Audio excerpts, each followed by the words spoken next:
tous et bienvenue à notre émission débat intitulé Démocratie en progrès, une émission coproduite par l'ambassade des États-Unis et la Radio de la Paix. Ce forum se tient chaque mois et a pour objectif de susciter des débats contradictoires autour des questions liées à la démocratie, la bonne gouvernance, la liberté d'expression, les droits de l'homme, le genre, etc. Le thème de notre débat est... Merci. Je voudrais, avant de répondre à la question, remercier l'ambassade des États-Unis pour l'initiative prise quant à susciter ce débat en Côte d'Ivoire qui, est un débat d'importance nationale. Cela dit, la Commission électorale indépendante est une autorité administrative indépendante créée en Côte d'Ivoire à l'effet d'arbitrer tout le processus électoral. Elle a d'abord un rôle au niveau du recensement électoral. Elle a également un rôle au niveau de la surveillance des élections. Ce qu'il faut dire, c'est que cette commission électorale indépendante trouve ses origines depuis l'année 2000. Parce qu'avant 2000, la Côte d'Ivoire avait... Les élections en Côte d'Ivoire étaient arbitrées par le ministère de l'Intérieur.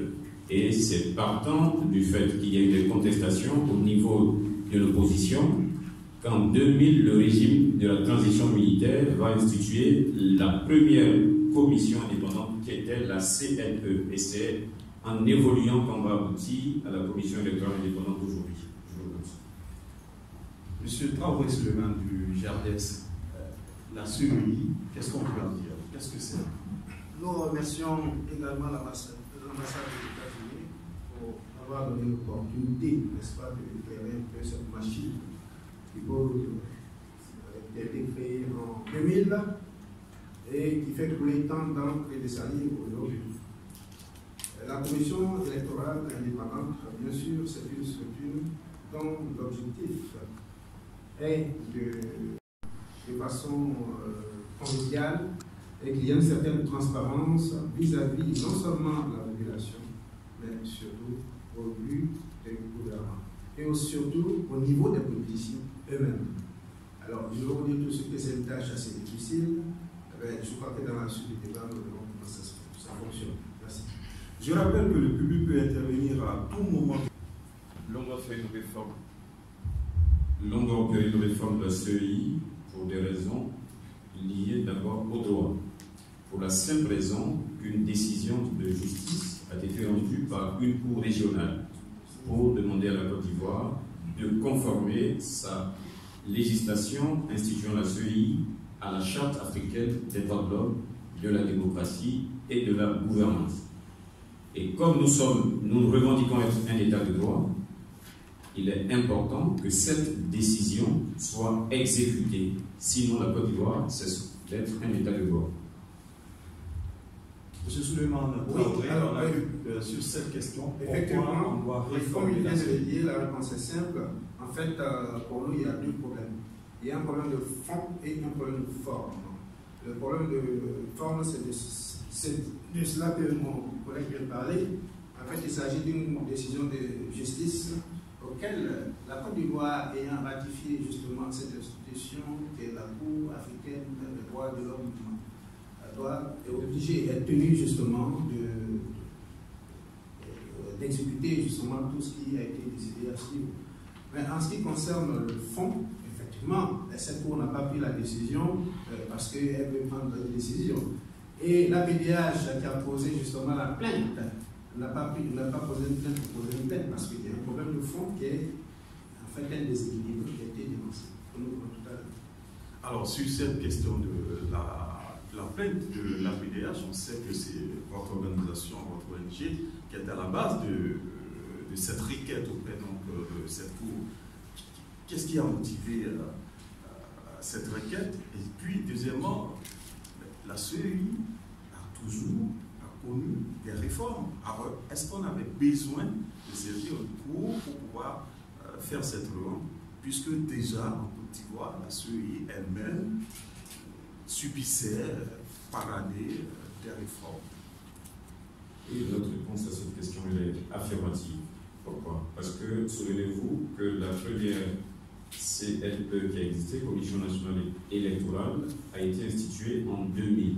Et de l'avis des experts, c'est la seule commission indépendante en charge des élections qui a fait un travail qui a été salué et cité dans des rapports aussi bien nationaux qu'internationaux.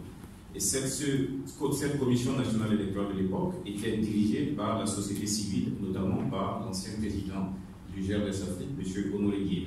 En dehors de cela, lorsqu'en 2001, le premier gouvernement civil issu des élections organisées par la transition militaire arrive au pouvoir, au lieu de consolider les acquis de cette CNE, le gouvernement d'alors a remis en cause et remplacé cette CNE par une commission électorale hautement politisée. Or, l'article 17 de la Charte africaine de la démocratie des élections et de la gouvernance prescrit que les États signataires ont l'obligation de mettre en place des institutions indépendantes pour l'organisation des élections.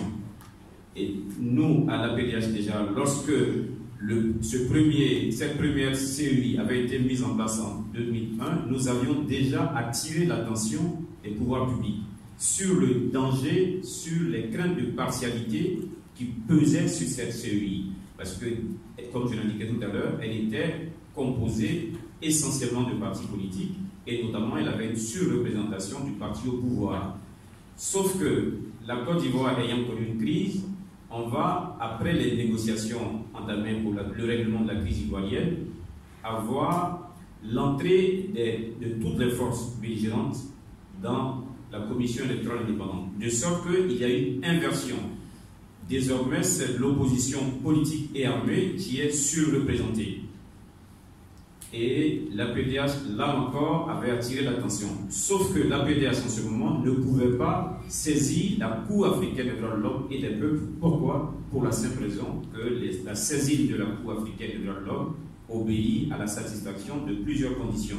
Notamment, il faut avoir la qualité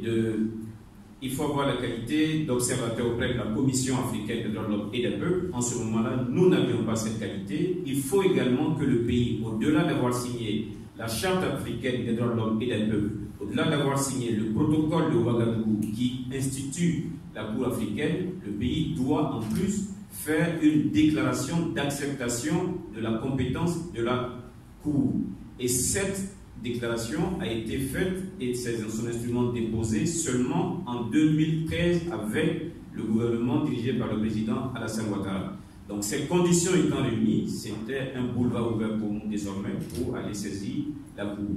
On nous a souvent rétorqué pourquoi nous n'avions pas saisi au niveau national.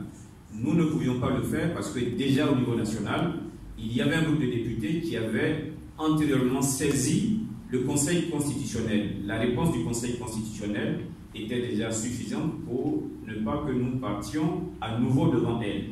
Et comme la condition liée à l'épuisement des voies de recours internes n'est pas une condition totalement fermée, il y a des exceptions, notamment l'inefficacité des recours nationaux, l'indisponibilité, et nous sommes donc fondés sur cela pour saisir la Cour africaine. J'ai fait droit à notre texte.